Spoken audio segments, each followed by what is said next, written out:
UBS is buying Credit Suisse.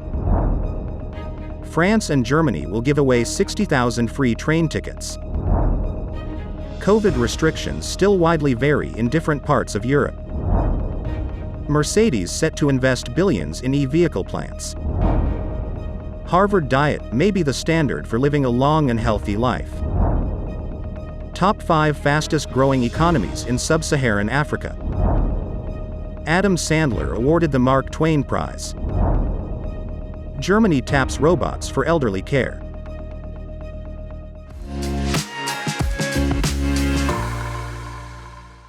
Hello, I'm Johnny. Thank you for joining us on FUNDAY News. It's Tuesday, March 21st, and here are your top stories. Switzerland's biggest bank, UBS, has agreed to buy its ailing rival Credit Suisse in an emergency rescue deal aimed at stemming financial market panic unleashed by the failure of 2 American banks earlier this month.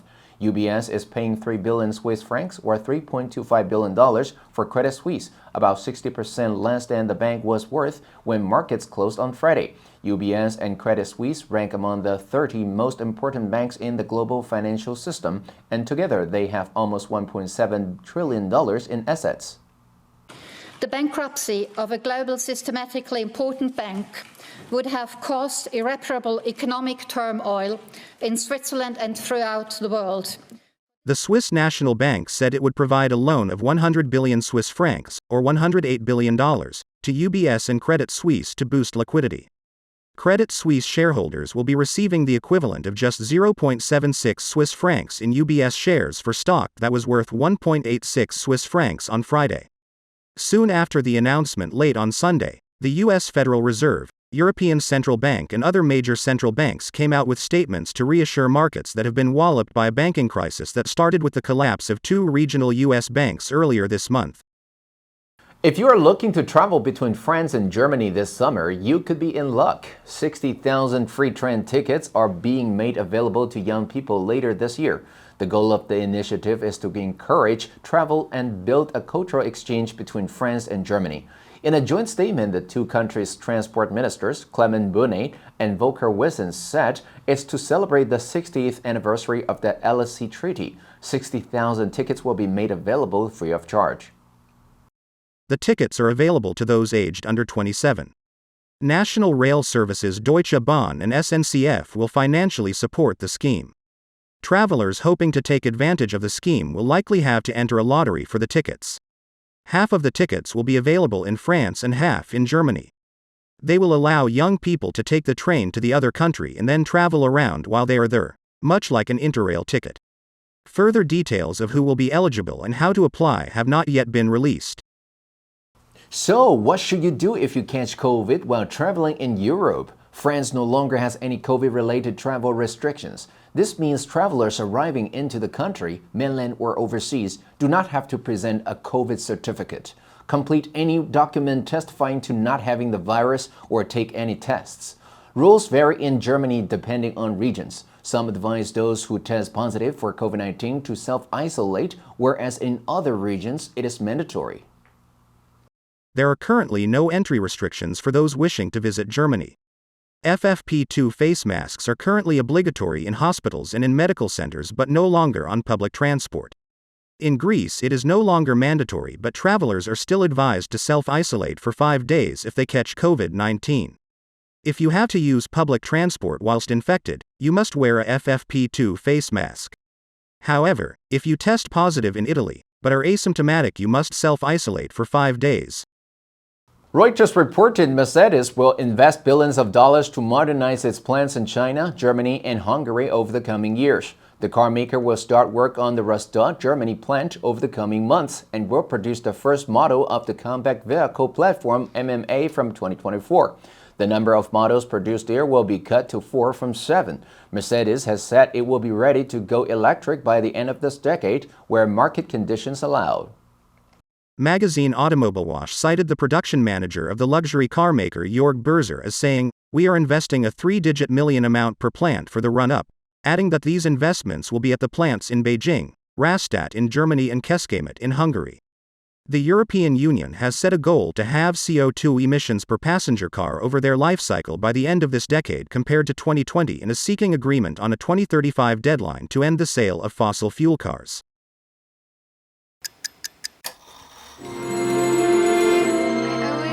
time on my own, I never thought that it was true. I take your blessings with your heartaches too. It's so easy and so wonderful to know it's you. 学习，一切从今天开始。FUNDAY 英语。According to the nutrition source, the Harvard diet is actually Harvard's healthy eating plate, and it can be used as a guide for creating healthy, balanced meals. For the diet, you should prioritize vegetables and fruits for half of each meal and supplement the other half with whole grains and healthy proteins. Keep in mind that for this diet, a potato is not a vegetable because it increases your blood sugar. The plan strongly encourages eating whole grains as opposed to refined grains. So what exactly causes us to put on weight as we age? Well, for the first time, a Harvard study has linked small lifestyle changes, including eating specific foods, to weight gain over time. More than most diets, the healthy eating plate dives into which proteins are healthy for you and which you should limit in your diet. Some healthy proteins include fish, chicken, beans, nuts, and duck. You should aim to limit your red meat consumption and completely avoid processed meats like bacon and sausage. Cook with healthier oils like olive, canola, soy, corn, sunflower, and peanut. The Harvard diet encourages you to alternate between water, tea, and coffee to pair with your meals, especially with little to no sugar. According to the International Monetary Fund, IMF's recent World Economic Outlook, 5 of the world's fastest growing economies are Angola, Ethiopia, Nigeria, Kenya, and South Africa. The IMF noted this economy could quadruple in size, and its growth is expected to be at 3.6% in 2023 and rise to 3.9% in 2024. The IMF expects Angola's GDP to expand by 8.6% this year, reaching $135 billion. Angola is the continent's second largest oil producer after Nigeria, and it is also a significant producer of rough diamonds.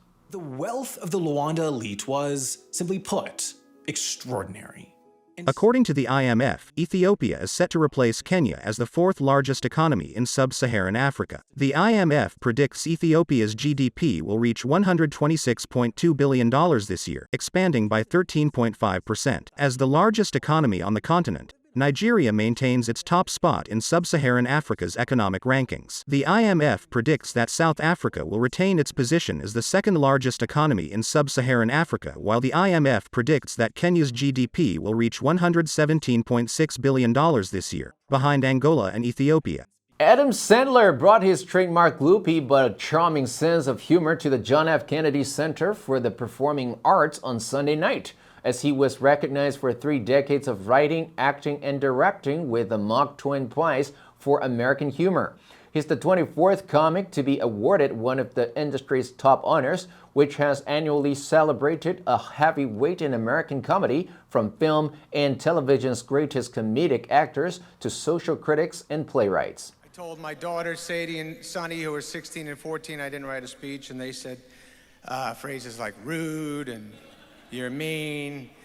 Mr. Sandler, 56, began performing stand-up 5 nights a week in New York City and led to leading roles in blockbuster comedies like Grown Ups and Big Daddy. He became a household name with a leading role in 1995's Billy Madison, and later took on sports comedies and popular romantic comedies like 1998's The Wedding Singer with Drew Barrymore and 2011's Just Go With It with Jennifer Aniston, both of whom praised him on stage Sunday night. The star'd have grossed more than $3 billion worldwide. With the number of people needing care growing quickly and an estimated 670,000 care posts to go unfilled in Germany by 2050, the researchers are racing to conceive robots that can take over some of the tasks carried out today by nurses, carers, and doctors.